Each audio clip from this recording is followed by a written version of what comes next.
बिस्मिल्लाहिर्रहमानिर्रहीम। अस्सलाम वालेकुम नाज़रीन, मैं हूँ साजिद फ़ारूक और आप देख रहे हैं आपका अपना यूट्यूब चैनल 2TV। नाज़रीन, पाकिस्तान की सियासी और पार्लिमानी तारीख़ में हमने बड़े बड़े वाक़यात देखे हैं, लेकिन इन दिनों पाकिस्तान की सियासत में जिस तरीके से रोज़ाना तब्दीलियाँ हो रही हैं और जिस तरीके से एक हालात बदल रहे हैं रोज़ाना की बुनियाद पे, तो ये एक अजीब तरह का माहौल मुल्क में पैदा हुआ है। और इस तरह लगता है जैसे सियासतदान जो है एक दूसरे को नीचा दिखाने के लिए हर वो हरबा इस्तेमाल कर रहे हैं जिससे उन्हें दूसरे पर बर्तरी हासिल हो।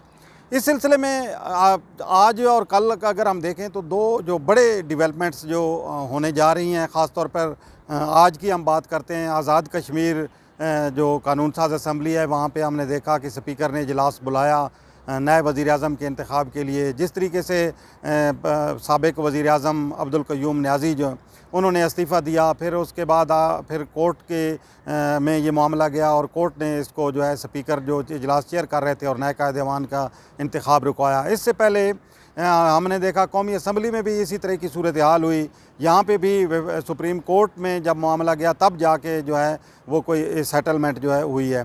इसी तरह पंजाब की अगर हम बात करें तो पंजाब में भी यही सूरत हाल है। वहाँ पे भी मामला अब भी अदालत में है। स्पीकर के ख़िलाफ़ जो है वो एक जो डिप्टी स्पीकर के अख्तियारात सलब किए गए थे उनके ख़िलाफ़ मामला अदालत में गया। फिर हाई कोर्ट से एक आर्डर आया। फिर दोबारा मुस्लिम लीग काफ जो है डिप्टी स्पीकर को जो अख्तियारात बहाल हुए उसके ख़िलाफ़ दोबारा हाई कोर्ट चली गई।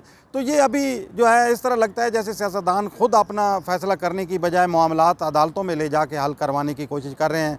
और दूसरी तरफ अगर हम देखें पाकिस्तान के अवाम को, तो वो एक तमाशाई हमें लगते हैं कि तमाशाई बने हुए हैं और ये तमाशा देख रहे हैं कि किस तरीके से जो है आइन और कानून का नाम लेकर जो है उनके हकूक़ का नाम लेकर किस तरीके से सियासतदान जो है एक दूसरे को नीचा दिखाने की कोशिश कर रहे हैं। बहरहाल ये हमारी सियासी तारीख़ का एक अलमिया है और इस सिलसिले में मेरे ख़्याल में आवाम की भी अब इतनी दिलचस्पी इन चीज़ों में नहीं रही।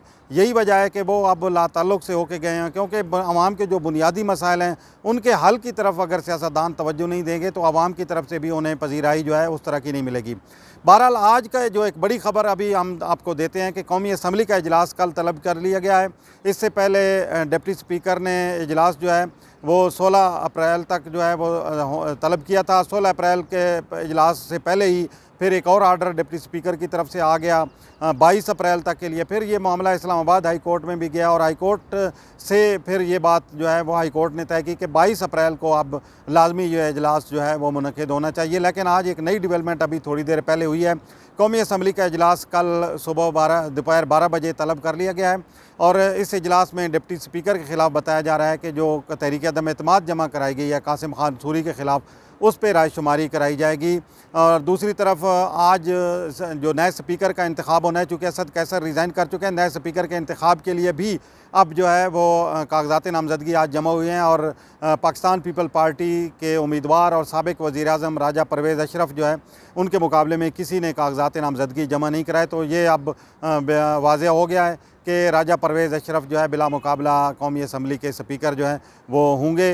लेकिन इस सिलसिले में अब देखें कि जो बाकी कानूनी तकाज़े हैं वो किस तरह पूरे होते हैं। कौमी असम्बली का ये जो इजलास कल जो दोपहर 12 बजे तलब किया गया है, इस हवाले से अभी मुख्तलिफ़ आरा सामने आ रही हैं और जो ख़ास तौर पर जो साबिक़ अपोजिशन है उसकी तरफ से भी रद्द-ए-अमल आ रहा है और ये कहा जा रहा है कि ये मामला भी शायद जो है ये चूँकि कोर्ट में गया था इस्लामाबाद को हाई कोर्ट में, तो 22 अप्रैल तक के लिए इजलास जो है वो अब 22 अप्रैल को होना था।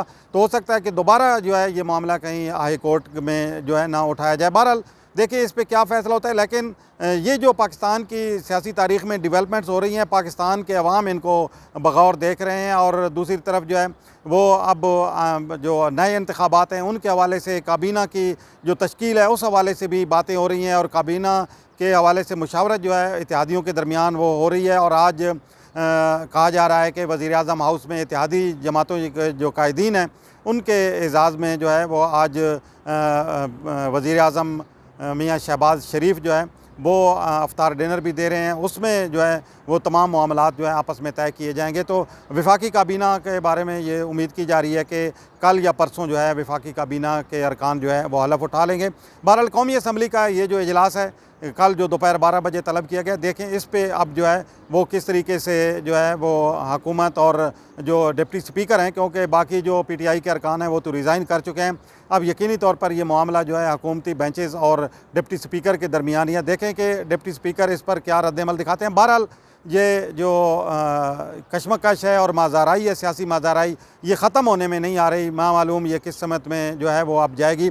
हमारी दुआ यही है कि अल्लाह ताला पाकिस्तान की खैर करे। सियासतदान जो है वो आपस में बेशक एक दूसरे के साथ मुकाबला करते रहें सियासी मैदान में, लेकिन मुल्क की सलामती, खुद मुख्तारी और सालमियत जो है वो सबसे मुकद्दम है। और इस सिलसिले में मैं समझता हूँ कि सियासतदानों को भी एहतियात से काम लेना चाहिए और ऐसे हालात जो है वो नहीं पैदा करने चाहिए जिससे मुल्क की सलामती और ख़ुद मुख्तारी पे खुदा न खास्ता कोई आँच आए। बहरहाल हमारे सिक्योरिटी इदारे तो अपनी ज़िम्मेदारी अदा कर रही हैं, लेकिन सियासतदानों को भी चाहिए कि वो भी सोच समझ के फ़ैसला करें और एक दूसरे को नीचा दिखाने के लिए वो हरबे इस्तेमाल न करें जिससे मुल्क का नुकसान हो और बैनुल मुल्क जो है पाकिस्तान की जगहसाई हो।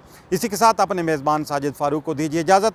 कल पंजाब में एक बड़ा मार्का होने जा रहा है और उस पर भी जो है वो तमाम लोगों की नज़र है। पंजाब के वज़ीर आला का इंतखाब होना है और अदालतों से मामला अब जो है वो पंजाब की जो असम्बली है उसके दरमियान आ चुका है। देखें हमज़ा शहबाज और चौधरी परवेज़ इलाही में से कौन फातह करार पाता है। कल दोनों फरीकैन जो हैं वो अपनी बरतरी के दावे कर रहे हैं और इस सिलसिले में जो दोनों जमातों के जो कायदीन हैं वो अब आज अफ्तार डिनर उन्होंने दिया हुआ है। देखें उस अफ्तार डिनर में जो है वो कह रहे हैं कि हम अपनी मेजॉरिटी साबित करेंगे। मुस्लिम लीग काफ और PTI के अरकान जो है ये दावा कर रहे हैं रहनुमा कि हमारे पास 189 अरकान की जो है वो नंबर्स हैं। दूसरी तरफ जो मुस्लिम लीग नून है और उसके साथ जो पाकिस्तान तहरीक इंसाफ के जो नाराज़ अरकान हैं वो उनका दावा यह है कि हमें 200 से ज़्यादा अरकान की हिमायत हासिल है। देखें ये मुकाबला अब ज़्यादा दूर नहीं रहा और अब जो मैं समझता हूँ कि ये किसी न किसी मंतकी नतीजे पर पहुँचेगा। कल जो है इस हवाले से फ़ैसला हो जाएगा कि पंजाब और तख्त लाहौर जो है वो किसके सपुर्द होता है। इसी के साथ अपने मेज़बान साजिद फ़ारूक को दीजिए इजाज़त। अल्लाह हाफ़िज़।